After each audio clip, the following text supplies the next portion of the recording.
Welcome back to my channel রিঙ্কুর রান্নাঘর and ব্লগে তোমাদের সকলকে স্বাগতম। আশা করি তোমরা সকলে ভালো আছো, সুস্থ আছো। আমি আজকে আবার একটি রেসিপি নিয়েছি। আজকে বানাবো পার্শে মাছের তেল ঝাল। পার্শে মাছের তেল ঝাল বানাতে কি কি নিয়েছি, কিভাবে বানাবো, সমস্ত কিছুটাই তোমাদের দেখাবো।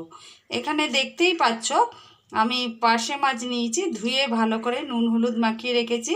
আর পাশে নিয়েছি টমেটো, আর লাগবে লঙ্কার গুঁড়ো নিয়েছি, জিরে গুঁড়ো, হলুদ গুঁড়ো, আর এক কোয়া রসুন কুচি নিয়েছি, আর লাগবে কাঁচা লঙ্কা। পাশে কড়া বসিয়েছি, কড়াতে তেল দিয়েছি, তেল দিয়ে মাছগুলো ভালো করে ভাজা করে নেব।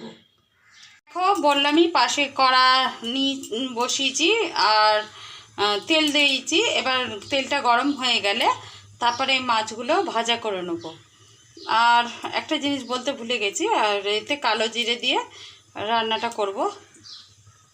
দেখো এবার তেলটা গরম হয়ে গেলে মাছগুলো দিয়ে দেবো।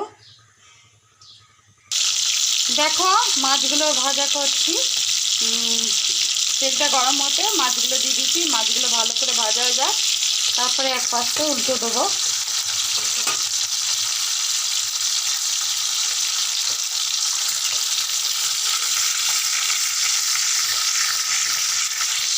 মাছগুলোকে ভালো করে ভাজা করে নিতে হবে। পার্শে মাছের রেসিপি আমার রয়েছে আরও সর্ষে দিয়ে। আজকে আমি পার্শে মাছের তেল ঝাল করছি।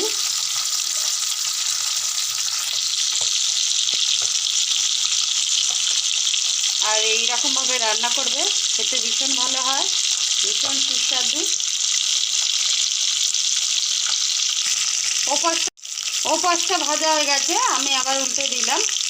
আর যারা আমার ভিডিওটা দেখছো কেমন লাগছে সবাই কমেন্ট করবে। আর যারা আমার ভিডিওটা দেখছো নতুন বন্ধু তাদের বলছি, যে যেখান থেকে দেখছো, যদি ভিডিওটা ভালো লাগে প্লিজ আমার চ্যানেলটাকে লাইক করো, শেয়ার করো, সাবস্ক্রাইব করো। পাশে থাকা বেল বাটনটা অলে সেট করে দিও নিত্য নতুন ভিডিও দেখতে। কমেন্টের মাধ্যমে জানিও কেমন লাগলো। আর যদি কোথাও ভুল ত্রুটি হয় ঠিক করে নিও তোমরা। চলো পরে ঘুরে আসছি, সব মাছগুলো ভাজা হয়ে যাক। আর মাছগুলো সমস্ত ভাজা হয়ে গেছে, এবার কালো জিরে দিয়ে দেবো। এবার যে টমেটোগুলো নিয়েছি টমেটোগুলো দিয়ে দেবো।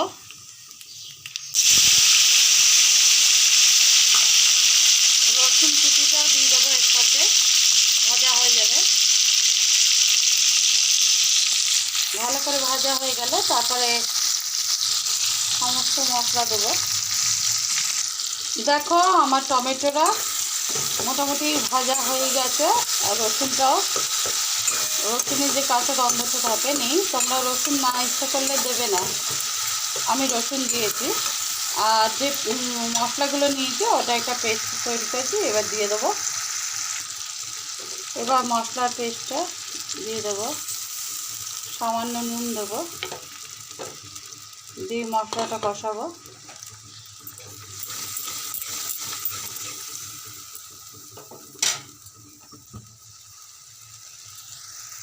দেখো এবার নুন দিয়ে দেবো, নুনটা আমি স্বাদ অনুযায়ী দেবো।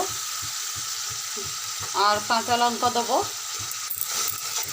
মশলাটা কষানো হয়ে যাক। কেমন লাগছে রেসিপিটা কমেন্টে অবশ্যই জানিও। আর এরমভাবে বানাবে পার্শে মাছের তেল ঝাল, ভীষণ ভালো লাগে খেতে। এবার মাছগুলো আমি একটু দিয়ে দেবো একটু পরে।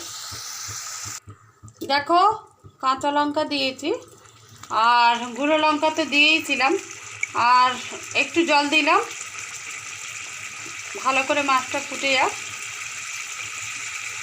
কেমন লাগলো রেসিপিটা কমেন্টে কিন্তু অবশ্যই জানাবে। সকলে একটা করে লাইক করে দেবে। আর যারা নতুন বন্ধু দেখছো প্লিজ আমার চ্যানেলটাকে সাবস্ক্রাইব করো। পাশে থাকা বেল বাটনটা অলে সেট করে দিও নিত্য নতুন ভিডিও দেখতে। মোটামুটি আমার পার্শে মাছের তেল ঝাল রেডি একদম। কেমন হয়েছে বলবে কিন্তু। এবার নামিয়ে দেবো একটু পরে। আর একটু